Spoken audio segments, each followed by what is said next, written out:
ಅಪರಾಧ ಜಗತ್ತಿನ ಅನಾವರಣ. ಎಫ್ಐಆರ್ಗೆ ಸ್ವಾಗತ. ನಾನು ಸಂದೀಪ್ ಮೇಲುಗಿರಿ.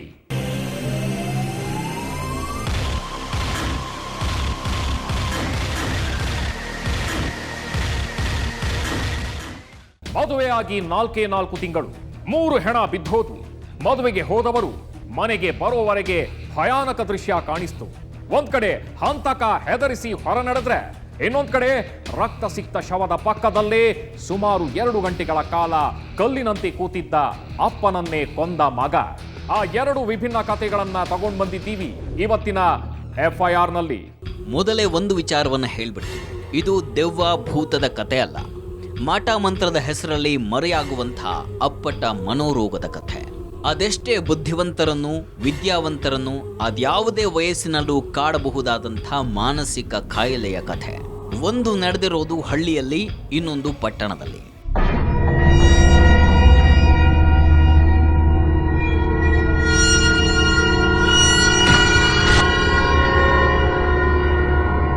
ಹಳ್ಳಿ ಮನೆಯಲ್ಲಿ ನಡೆದಂಥ ಆ ದುರಂತಕ್ಕೆ ಹೋಗೋ ಮೊದಲು ಬೆಂಗಳೂರಿನ ವಿವೇಕನಗರದ ಶ್ರೀನಿವಾಗಿಲು ಬಳಿ ನಡೆದಂಥ ಅದೊಂದು ಆಘಾತಕಾರಿ ಹತ್ಯೆಯ ಕಥೆಯನ್ನ ಬಿಚ್ಚಿಟ್ಬಿಡ್ತೀವಿ.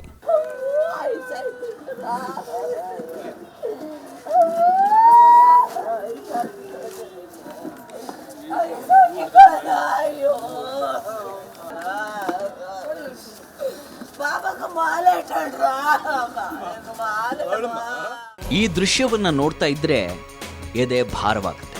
ಆ ಮಧ್ಯ ವಯಸ್ಸಿನ ತಾಯಿ ತನ್ನ ಗಂಡನ ಶವವನ್ನ ಬಿಡ್ತಾನೆ ಇಲ್ಲ.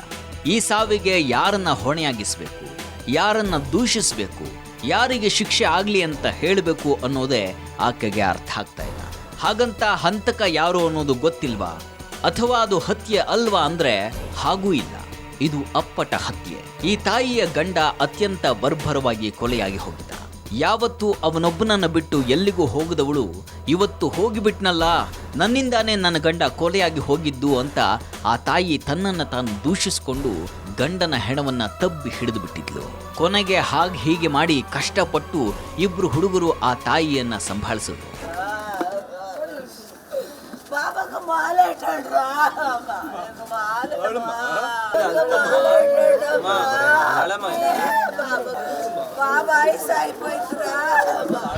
ದಾಂಪತ್ಯದ ಅಗಲುವಿಕೆಯ ನೋವು ಹೀಗೆ ಅಲ್ವಾ?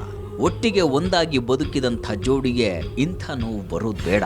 ಜೊತೆಗೆ ಈ ತಾಯಿ ಪಟ್ಟಂಥ ಕಷ್ಟ ಇನ್ಯಾವ ತಾಯಿಗೂ ಬರೋದು ಬೇಡ. ಇನ್ನು ಬಿಡಿಸಿ ಹೇಳಬೇಕು ಅಂದ್ರೆ, ಈ ಮನೆಯಲ್ಲಿ ನಡೆದಂಥ ದುರಂತ ಇನ್ಯಾರ ಮನೆಯಲ್ಲೂ ನಡೆಯೋದು ಬೇಡ. ಇಲ್ಲದೇನಾಗಿದೆ ಗೊತ್ತಾ?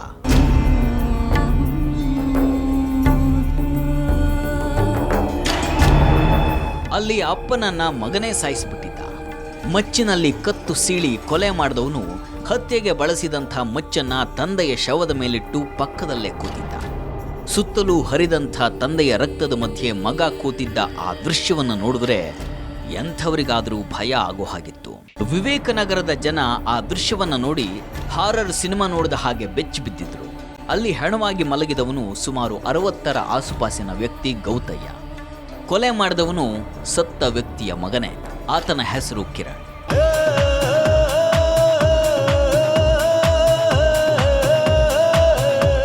ಈತ ವಿದ್ಯಾವಂತ, MBA ಮಾಡಿಕೊಂಡು ಒಳ್ಳೆ ಕಂಪನಿಯಲ್ಲಿ ಕೆಲಸ ಮಾಡ್ತಾ ಇದ್ದ. ಅದೇನಾಯ್ತೋ ಏನೋ ಕೆಲಸ ಬಿಡಬೇಕಾಗಿ ಬರುತ್ತೆ. ಮೋಸ್ಟ್ಲಿ ಆತ ಕೆಲಸ ಬಿಡೋ ಹಾಗಾಗಿದ್ದು ಅವನ ಮಾನಸಿಕ ಸಮಸ್ಯೆಯಿಂದಾನೇ ಇರಬೇಕು. ಆದರೆ ಅದನ್ನು ಮನೆ ಜನ ಯಾರೂ ಯೋಚಿಸ್ಲಿಲ್ಲ. ಕಳೆದ 1 ವರ್ಷದಿಂದ ಕೆಲಸಕ್ಕೆ ಹೋಗದೆ ಮನೆಯಲ್ಲೇ ಕೂತಿರ್ತಾ ಇದ್ದ ಹುಡುಗ ಕಿರಣನನ್ನ ಒಮ್ಮೆ ಮನಃಶಾಸ್ತ್ರಜ್ಞರ ಹತ್ರ ಕರ್ಕೊಂಡು ಹೋಗಬೇಕು ಅಂತ ಅವರಿಗೆ ಅನಿಸ್ಲಿಲ್ಲ. 1 ವರ್ಷದಿಂದ ಕೆಲಸ ಹೋಗ್ತಿರ್ಲಿಲ್ಲ. BBM ಓದಿದ್ದ, ಡಿಗ್ರಿ ಮುಗಿಸ್ಕೊಂಡು ಸೇಲ್ಸ್ ಜಾಬಲ್ಲಿ ಏನೋ ಕೆಲಸ ಮಾಡ್ತಿದ್ದ. 2-3 ವರ್ಷ ಕೆಲಸ ಮಾಡ್ದ. ಆಮೇಲೆ ಭಾಷೆಯಲ್ಲಿ ಕೆಲಸ ಆಯಿತು. 4 ವರ್ಷ ಕೆಲಸ ಮಾಡ್ದ.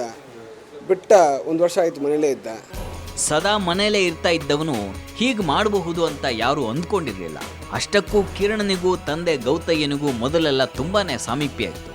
ಇಂಥ ಮಗ ಕ್ರಮೇಣ ಅಪ್ಪನಿಂದ ದೂರ ಆಗಿದ್ದ. ಕೆಲವೊಮ್ಮೆ ಅವನು ತನಗೇನೋ ಆಗ್ತಾ ಇದೆ ಅನ್ನೋದನ್ನ ಹೇಳ್ಕೊಂಡಿದ್ದ. ಅದಕ್ಕೆ ಕಾರಣ ಮಾಟ ಮಂತ್ರ. ನನಗೆ ಯಾರೋ ಏನೋ ಮಾಡಿಸಿದ್ದಾರೆ ಅಂತಲೂ ಹೇಳ್ತಾ ಇದ್ದ. ಅದಕ್ಕೆಲ್ಲ ಕಾರಣ ತಂದೆ ಅಂತ ಒಮ್ಮೊಮ್ಮೆ ಆತನಿಗೆ ಅನಿಸಿದ್ದು ಇತ್ತು. ಈ ಬಗ್ಗೆ ಎಲ್ಲ ಕೇಳಿದ್ರೆ ಕಿರಣ ಮಾನಸಿಕ ಸಮಸ್ಯೆಯಿಂದ ಬಳಲ್ತಾ ಇದ್ನೇನೋ ಅನ್ನುವಂಥ ಯೋಚನೆ ಬಲವಾಗುತ್ತೆ. ಇಂಥ ಲಕ್ಷಣಗಳು ಡಿಸ್ಅಸೋಸಿಯೇಟಿವ್ ಐಡೆಂಟಿಟಿ ಅಥವಾ ಸ್ಪ್ಲಿಟ್ ಪರ್ಸನಾಲಿಟಿ ಸಮಸ್ಯೆ ಇರೋರಿಗೂ ಕೂಡ ಕಾಣಿಸಬಹುದು. ಇಲ್ಲ ಬೇರೆ ಯಾವುದೋ ಮಾನಸಿಕ ಸಮಸ್ಯೆಯಿಂದ ಆತ ಬಳಲ್ತಾ ಇದ್ದಿರಬಹುದು.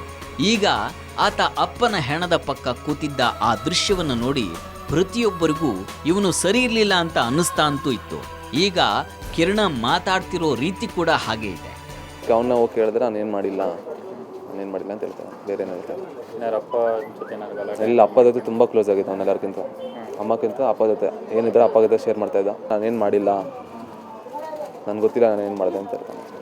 ನಾನೇನು ಮಾಡಿದೆ ನನಗೆ ಗೊತ್ತಿಲ್ಲ ಅನ್ನೋದು, ಯಾರೋ ಮಾಟ ಮಂತ್ರ ಮಾಡಿದ್ದಾರೆ ಅನ್ನೋದು, ನಾನು ಈ ಕೊಲೆ ಮಾಡಿಲ್ಲ ಅನ್ನೋದು, ಇದೆಲ್ಲ ಕಿರಣ ಮಾಡ್ತಿರುವಂತಹ ನಾಟಕ ಇರಬಹುದು ಅನ್ನೋ ಮಟ್ಟಕ್ಕೆ ಆತನ ಮುಖಲಕ್ಷಣ ಇದೆ. ಯಾವುದೋ ಬಲವಾದ ಕಾರಣಕ್ಕೆ ಅಪ್ಪನ ಕಥೆಯನ್ನು ಮುಗಿಸಿ ಕೊನೆಗೆ ಹೀಗೆಲ್ಲ ನಾಟಕ ಆಡ್ತಾ ಇದ್ದಾನ ಈ ಹುಡುಗ ಅನ್ನೋ ಯೋಚನೆ ಕೂಡ ಪೊಲೀಸರಿಗೆ ಬಂದಿದೆ. ಯಾಕೆಂದ್ರೆ ಉಳಿದಂತೆ ಕಿರಣ ಚೆನ್ನಾಗಿ ಅನ್ನಿಸ್ತಾ ಇದ್ದ.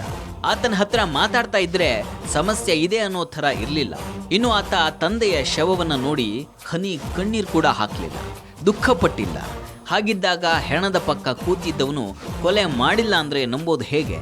ಏನಾಯ್ತು ಅನ್ನೋದಕ್ಕೆ ಅವತ್ತು ಅಲ್ಲಿ ಬೇರೆ ಯಾರೂ ಇರಲಿಲ್ಲ. ಗೌತಯ್ಯನವರ ಪತ್ನಿ ತನ್ನ ಮಗ ಕಿಶೋರ್ ಜೊತೆಗೆ ರಾಮನಗರಕ್ಕೆ ಮದುವೆಗೆ ಹೋಗಿದ್ಲು. ಅವರು ಬರೋ ಹೊತ್ತಿಗೆ ಇಷ್ಟೆಲ್ಲ ನಡೆದು ಹೋಗಿದೆ. ಮದುವೆ ಮುಗಿಸ್ಕೊಂಡು ಬಂದು ನೋಡ್ತಿದ್ವಿ, ತಂದೆ ಹೆಣ ಆಗಿದ್ದಾರೆ. ಕಿರಣ್ ತಮ್ಮ ಆಗಬೇಕು. ಏನಕ್ಕೆ ಕೊಲೆ ಮಾಡೋದಕ್ಕೆ ನಾನು ಕೇಳಿದಾಗ ಏನು ಹೇಳಲೇ ಇಲ್ಲ. ಏನು ಯಾರೋ ಮಾಟ ಮಂತ್ರ ಮಾಡಿದಾನ ಅಂತ. ಅದೇನು ಸತ್ಯ ಏನು ಸುಳ್ಳು ನಂಗೆ ಗೊತ್ತಿಲ್ಲ. ಅವನು ಯಾಕೆ ಹಾಗೆ ಮಾಡ್ದ?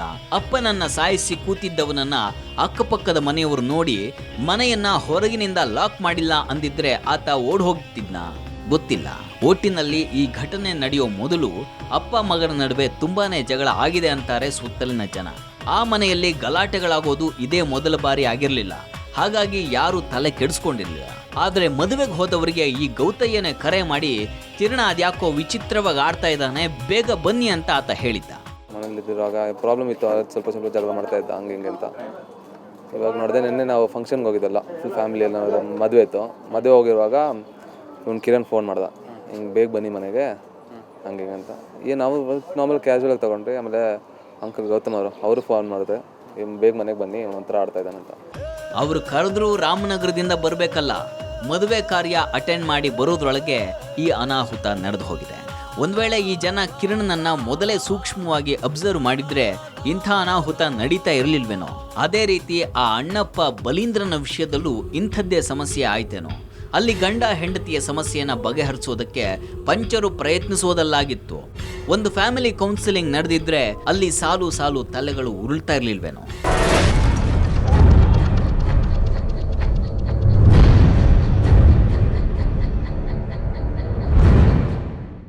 ಅವತ್ತು ಹಾರರ್ ಸಿನಿಮಾ ನೋಡಿದ ಹಾಗೆ ಬೆಚ್ಚಿ ಬಿದ್ದವರು ಉತ್ತರ ಕನ್ನಡ ಜಿಲ್ಲೆಯ ಸಿದ್ದಾಪುರ ತಾಲೂಕಿನ ಕಡಕೇರಿ ಕಾನಹಳ್ಳಿಯ ಜನ.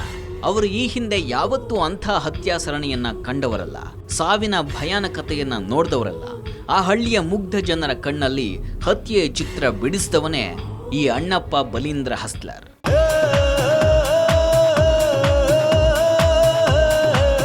ಇವನು ಈ ಹಳ್ಳಿಯ ಜನರನ್ನ ಇವತ್ತು ಹೇಗೆ ಬೆಚ್ಚಿ ಬೀಳಿಸಿದ್ನೋ ಅದೇ ರೀತಿ ಈಗ 16 ವರ್ಷಗಳ ಹಿಂದೆಯೂ ಭಯ ಹುಟ್ಟೋ ಹಾಗೆ ಮಾಡಿದ್ದ. ಊರ್ ಹುಡುಗ ಹಿಂಗ್ಯಾಕ್ ಮಾಡದ್ನಪ್ಪ ಅಂತ ಅನ್ಸೋ ಥರ ನಡ್ಕೊಂಡಿದ್ದ.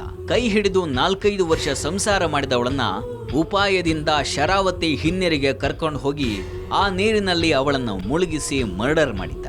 ಅಣ್ಣಪ್ಪ ಹಸ್ಲರ್ ಅನ್ನೋನು ಇಲ್ಲಿ ಕಾನಹಳ್ಳಿಯವನೇ ಹುಡುಗ.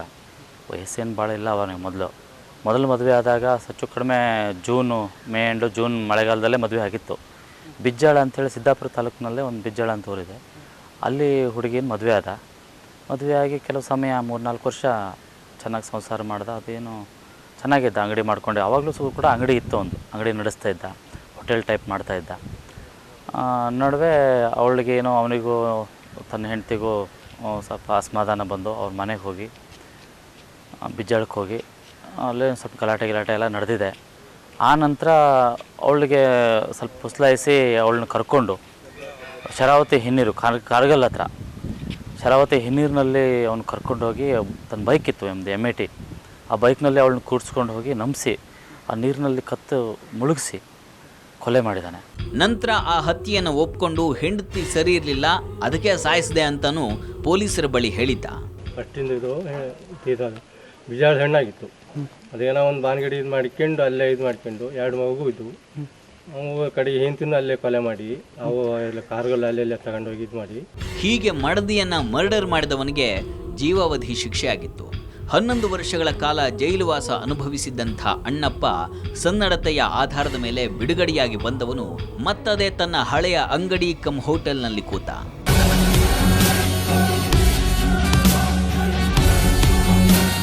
ಚೌಡೇಶ್ವರಿಯ ಹೆಸರಿನಲ್ಲಿ ಇರುವಂಥ ಈ ಅಂಗಡಿ ಆ ಊರಿನ ಚೌಡೇಶ್ವರಿ ದೇವಸ್ಥಾನದ ಪಕ್ಕದಲ್ಲೇ ಇದೆ.